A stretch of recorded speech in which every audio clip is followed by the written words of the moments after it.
belle lumière du matin. On est presque prêt.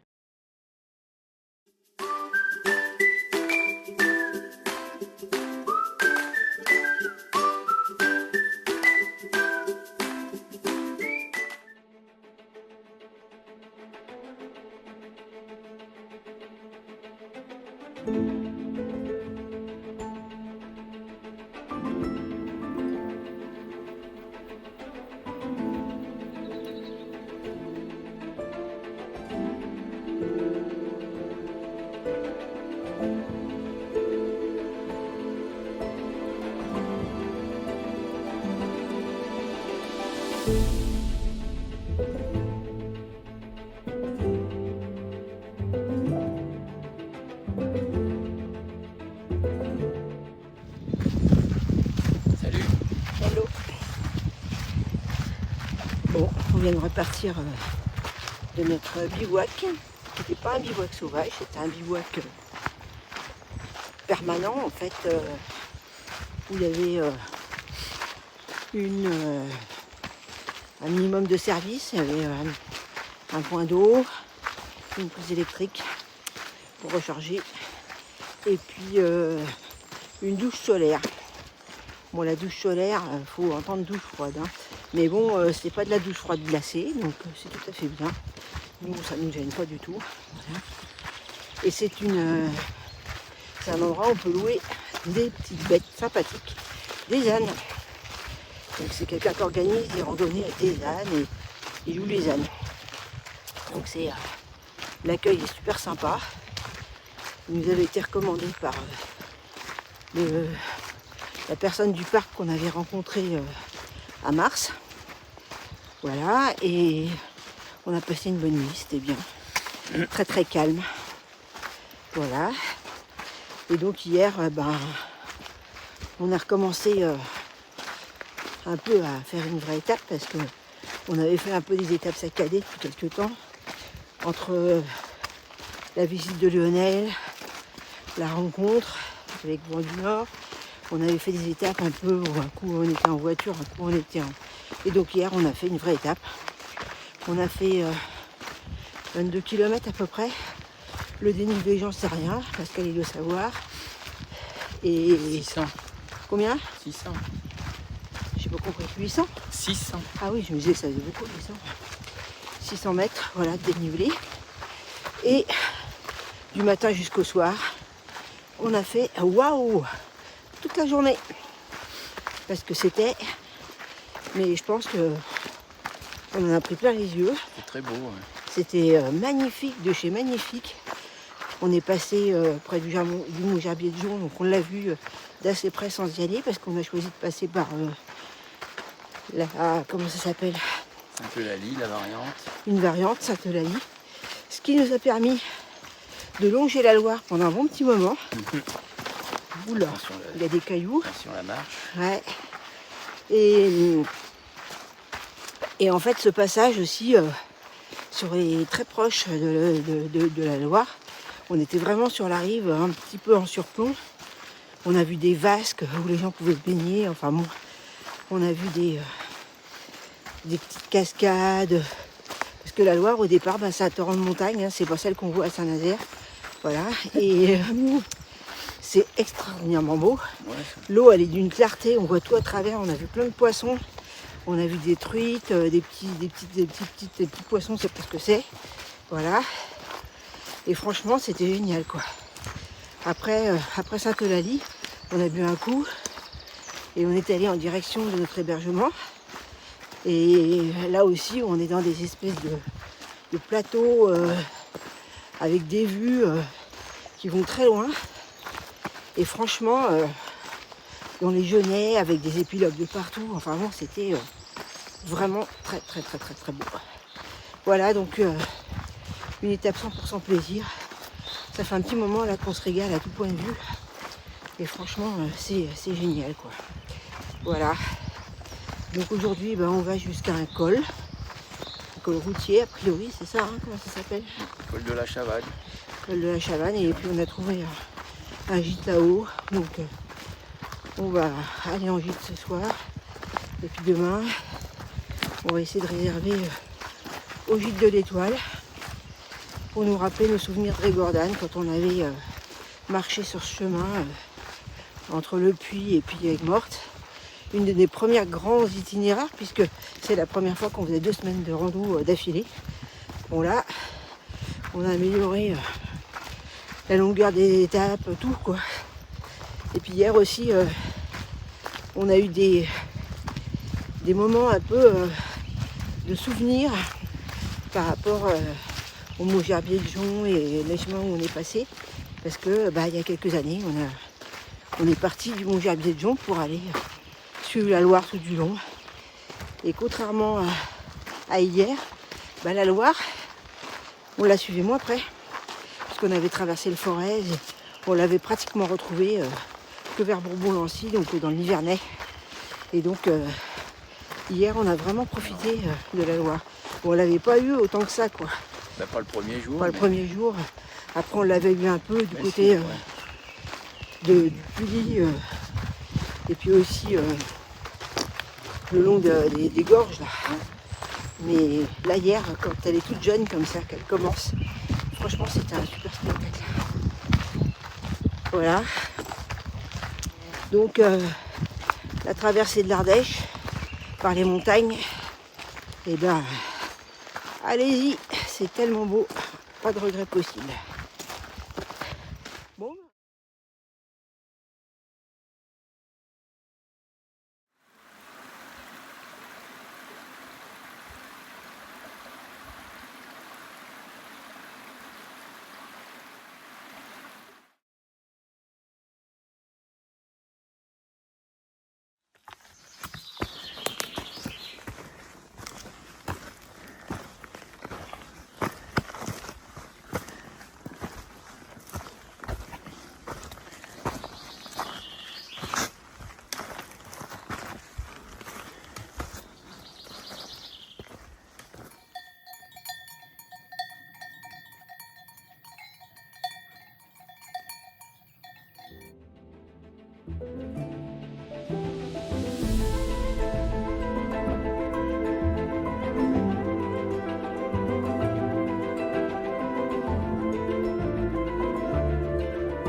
Ça donne pas trop envie de s'arrêter. Le randonneur n'est pas le bienvenu, ni personne d'ailleurs, je pense.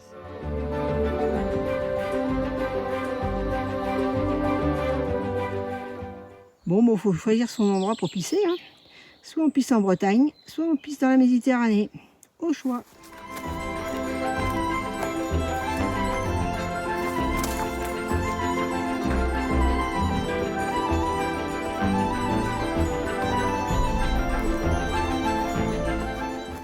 Bon, Pascal est en train de faire de l'eau avec le filtre du fruit.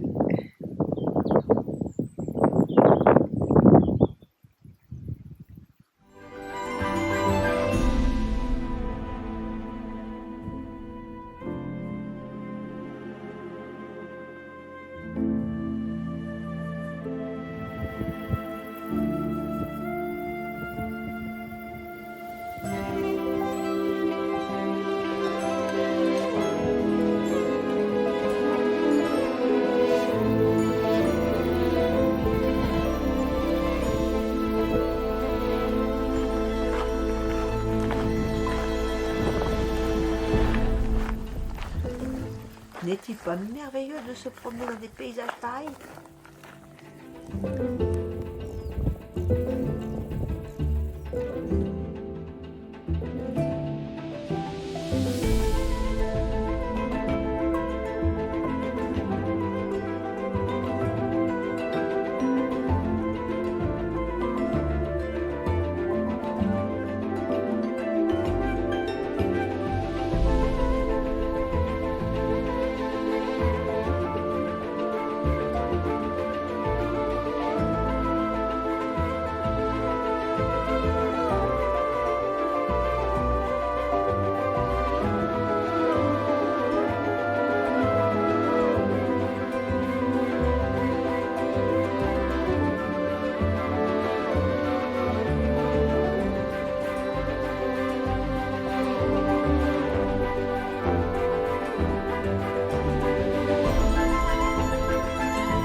la sieste, on repart de bon pied.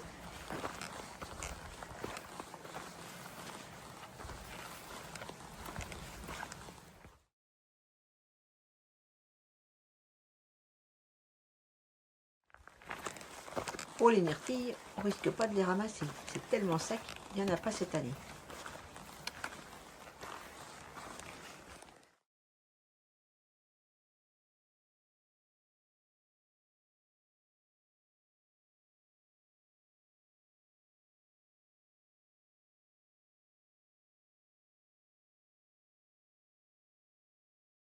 Et le chemin, il est en bas. Celui-là, il est vieux. Voici l'Ardèche, juste après, tout juste.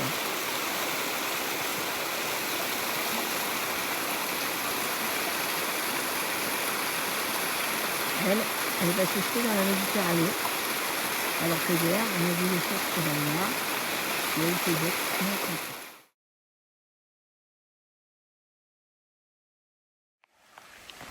Et voilà. Sur ce pont, on franchit l'Ardèche. Magnifique. Hein, l'Ardèche a pris sa source là quelques centaines de mètres, je pense, au-dessus là. Il y a une antenne là sur un petit sommet à 1400 et quelques mètres d'altitude et voilà, il y a la source de l'Ardèche juste en dessous. Et voilà, et là, elle est toute belle, toute fraîche.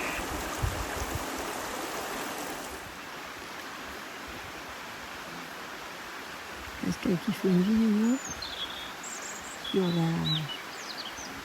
le début en fait de l'Ardèche? C'est quelques centaines de mètres seulement. Et puis auparavant, là, quand on était sur la ligne de partage des eaux, on voyait qu'elle a déjà beaucoup creusé. Parce que là, on va au col de la Chavade qui est sur la nationale 102. Et cette nationale, elle remonte dans la gorge, dans les gorges. Et donc, ça a déjà beaucoup creusé. Donc, il y a déjà des belles gorges. Seulement quelques kilomètres après la source de l'Ardèche. Mais là, c'est extraordinaire, hein, cette vague. On a franchement envie d'y aller.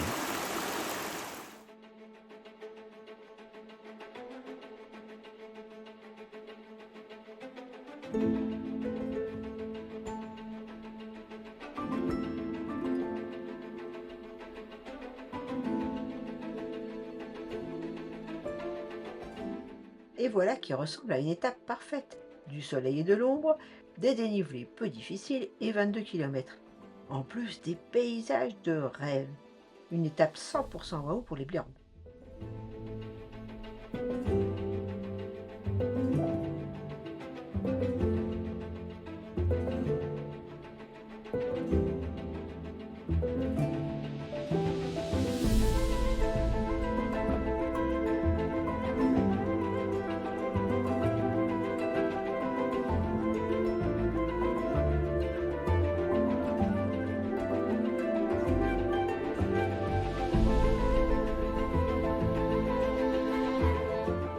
Pour finir, une étape au col de la Chavade, dans une auberge qui est des plus sympathiques. On n'est pas prêt d'oublier cette soirée. Et après cette soirée inoubliable, c'est reparti sous le soleil.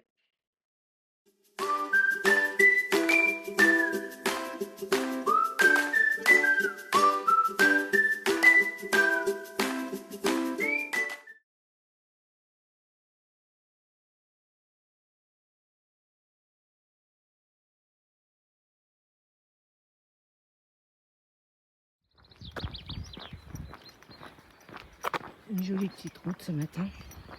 Il n'y a pas de voiture. C'est vraiment agréable aussi. Le bitume laisse d'être fait. On marche sans bruit. Pas besoin des bâtons. Et quand on se retourne,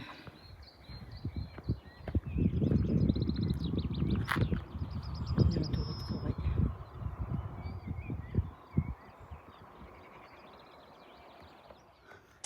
Patrick est un farceur. Il a voulu m'empêcher de faire une vidéo.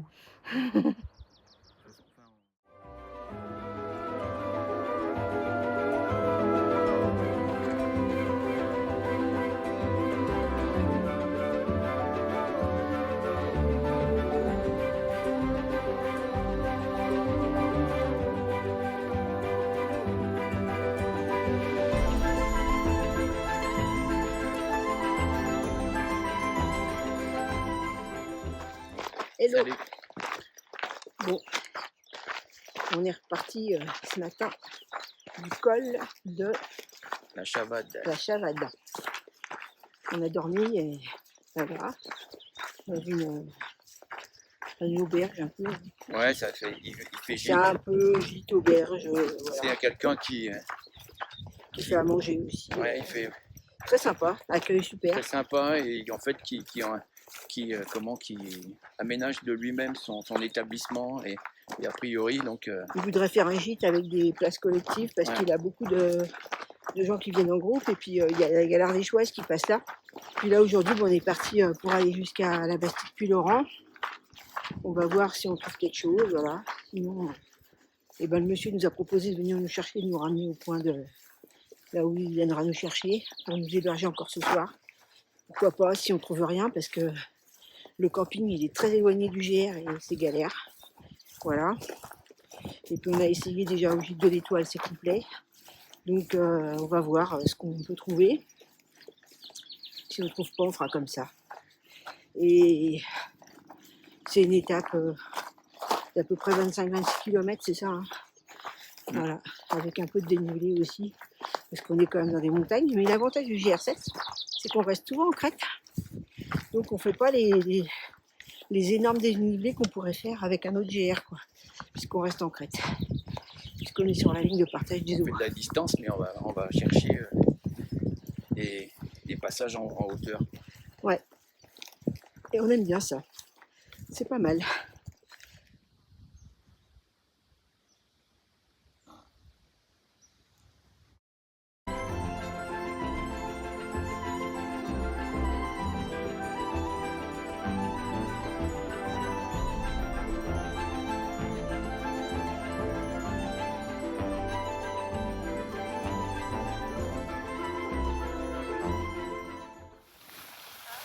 C'est un peu la brousse.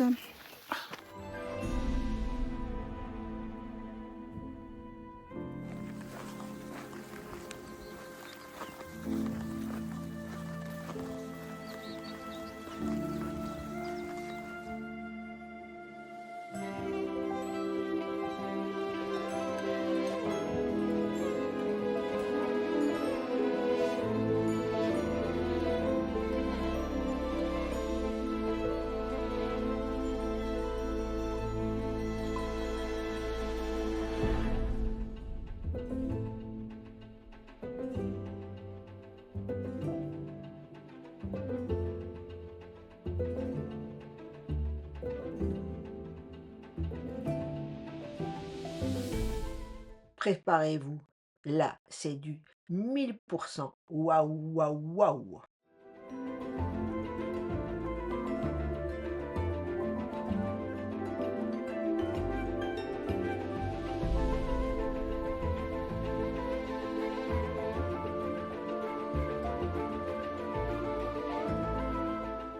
Et voilà la première vue sur le fameux phare de la ligne de partage des eaux.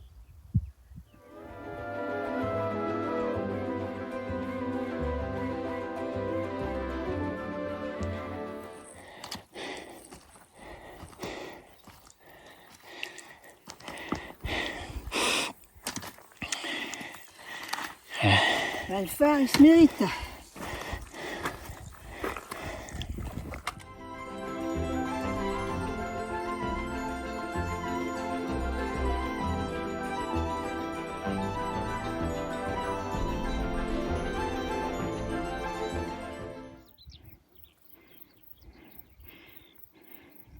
Le phare, point fort du GR7 et de la ligne de partage des eaux.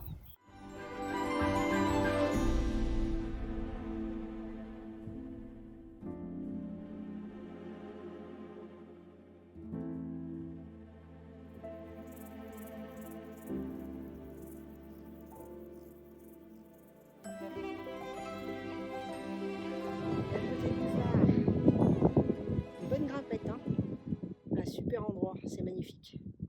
On a une vue sur tout le Tanargue et les Cévennes, c'est extraordinaire. Cette ligne de crête là est extraordinaire. Extraordinaire. Ce matin, je suis déjà époustouflé. Du waouh plein les mirettes. Quand on est arrivé, quand on a débouché là, quand on...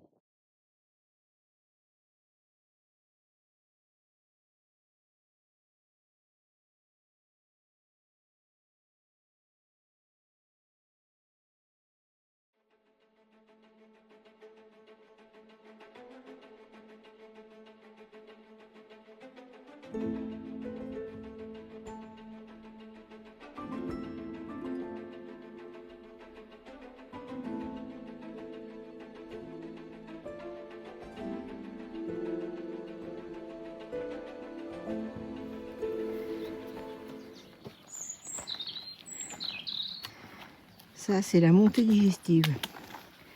C'est raide.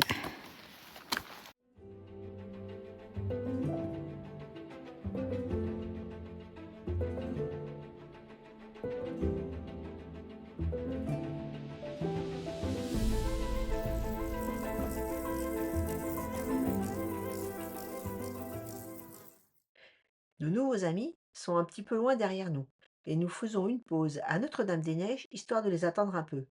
Mais ils n'arrivent pas et nous décidons de partir pour aller nous héberger à l'hôtel à la Bastide-Puylaurent.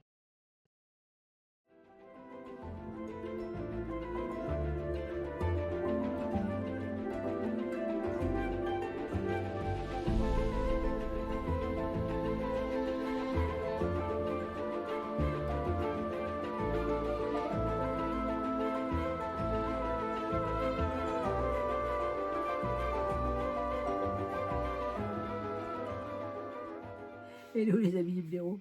Salut. On est d'humeur joyeuse ce soir. Bon, pas de baba hier soir, on s'est couché trop tard parce que c'était la fête au col de Chavade. Ouais. Non, on a rencontré Béatrice et col de Patrick. la Chavade. Donc il y a un établissement au bord d'une nationale avec beaucoup de circulation. Qui fait des chambres là pour notamment pour les randonneurs, pour les gens qui passent aussi en vélo, je crois. Ouais, pour l'Ardéchoise, il travaille. Voilà. Avant il faisait routier, maintenant a priori il fait plus trop routier. C'est plutôt randonneur. Voilà.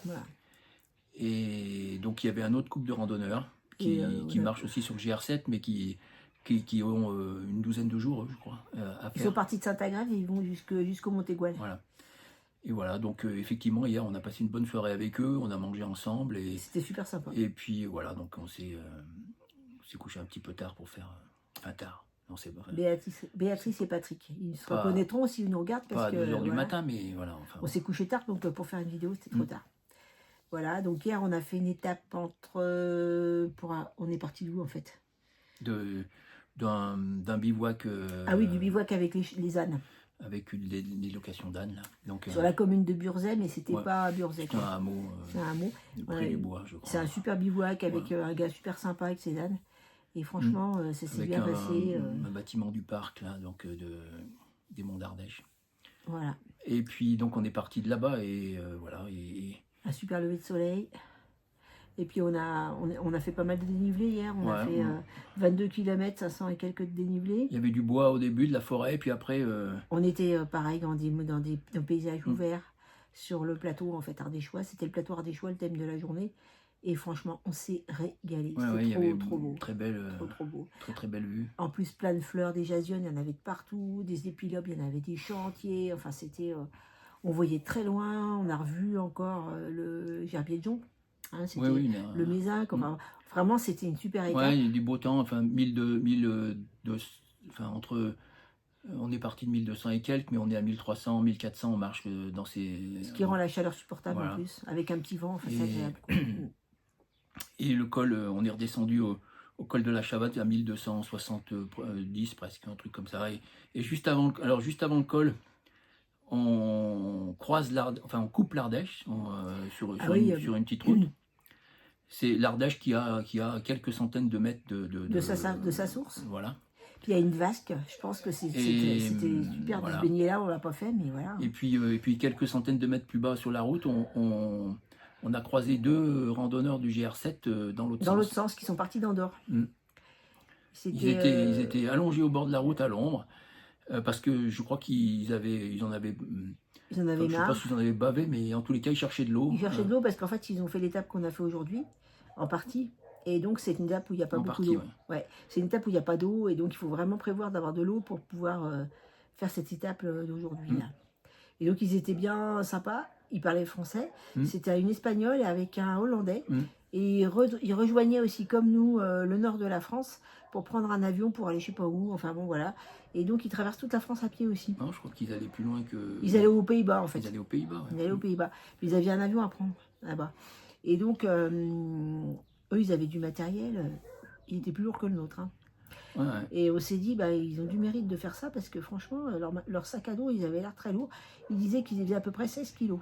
Je trouve que moi, 16 kilos, je mais les ils avaient pas. beaucoup d'eau, effectivement, parce qu'ils ne filtraient pas, donc ils avaient des pastilles, et donc ils avaient 3-4 litres d'eau chacun, je crois. Ouais. Voilà. Donc, le problème des pastilles, c'est que pour que ça soit efficace, il faut les faire traîner un moment dans la gourde. Hein. On ne peut pas la boire 5 minutes après, il faut attendre au moins 1 heure. Donc c'est quand même limité, et puis il faut la trouver la flotte, hein, parce que là aujourd'hui on n'en avait pas. Donc nous, ils étaient à 500 mètres de l'Ardèche, là, donc ils allaient s'arrêter. Ils avaient des hamacs aussi. Ils avaient des hamacs, donc ils allaient mettre les hamacs dans le coin, et puis ils rêvaient de se baigner. Donc là, il y avait une petite vasque qui était vraiment sympa, on leur a montré en photo, et donc ils ont sûrement dû y aller.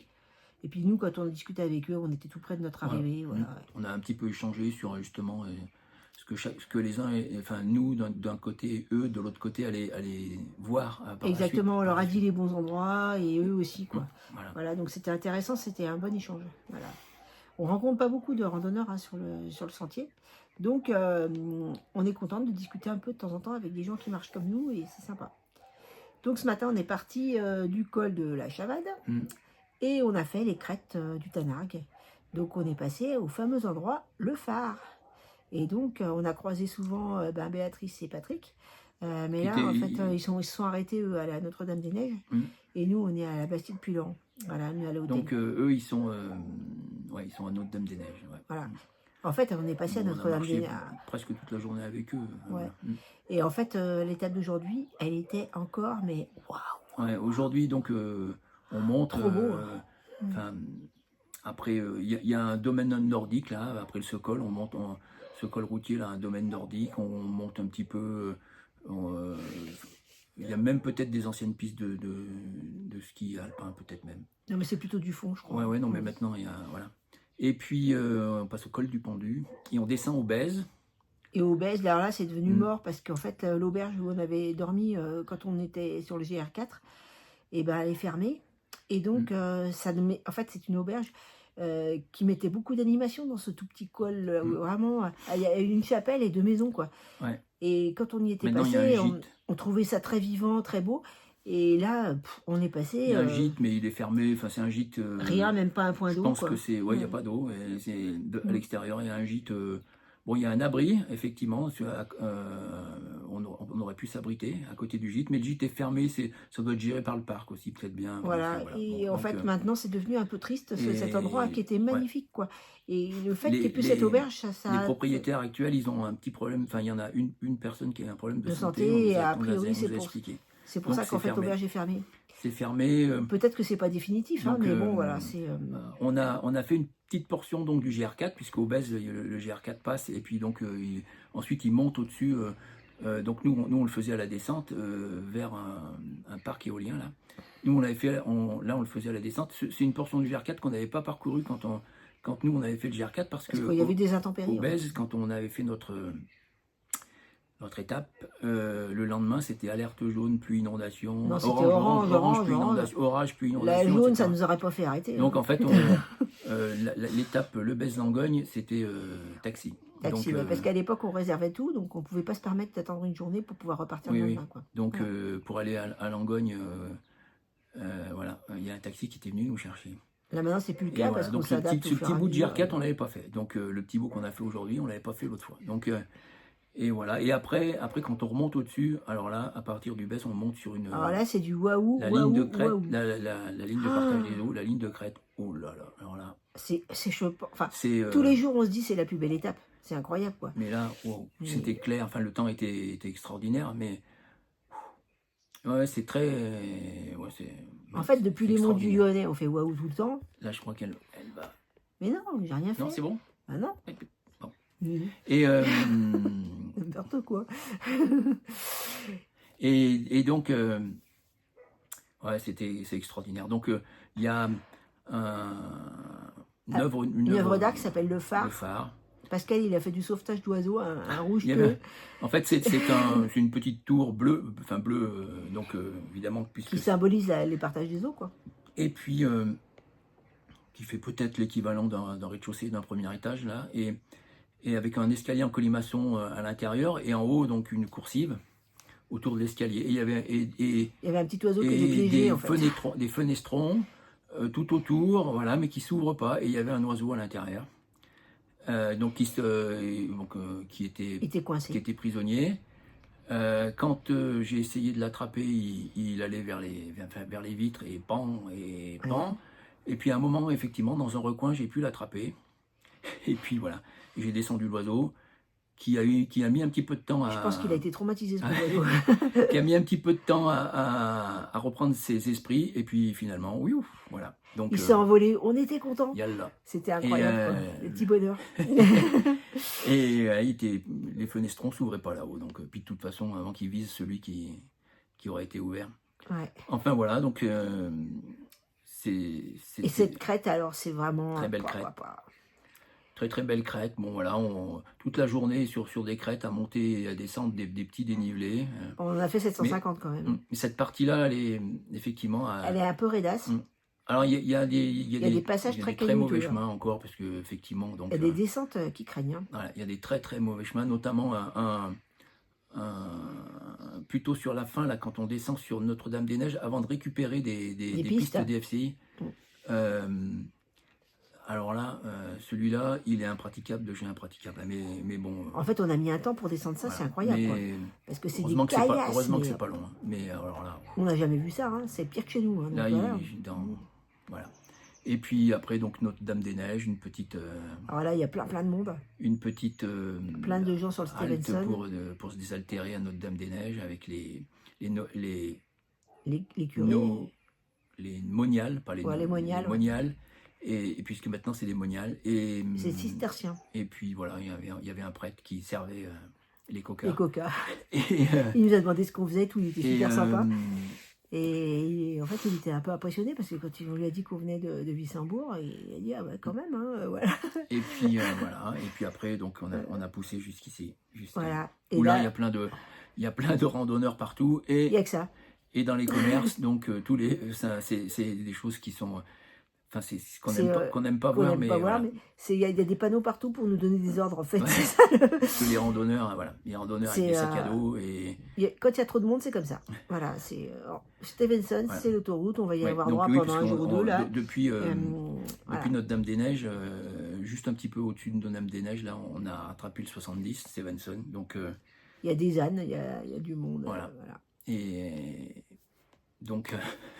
on a retrouvé une sorte d'autoroute, quoi. Voilà. Et ben on vous dit, parce que là, notre estomac nous appelle, il y a des lasagnes ce soir, donc on va quand même pas louper les lasagnes. Hein. Et on vous dit, bah... On a besoin des lasagnes. À demain. Ouais, on a besoin de lasagnes. Hein. Bonne nuit, les amis des blaireaux.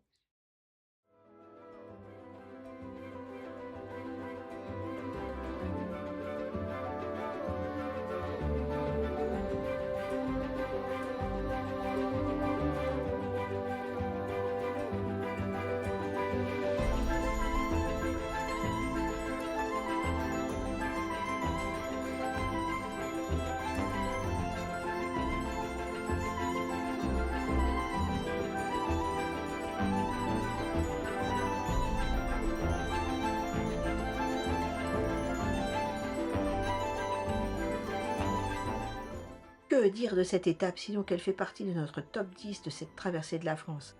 Les crêtes du Tannac sont franchement d'une beauté incroyable et sauvage. Le tout couronné par une rencontre improbable avec Béa et Patrick, qui ont déjà pris une place importante dans ce magnifique voyage à pied. Ce n'est que le début de l'histoire. La suite promet d'être sous le signe de l'humour. Enfin, s'ils arrivent à nous rattraper. Suite au prochain épisode.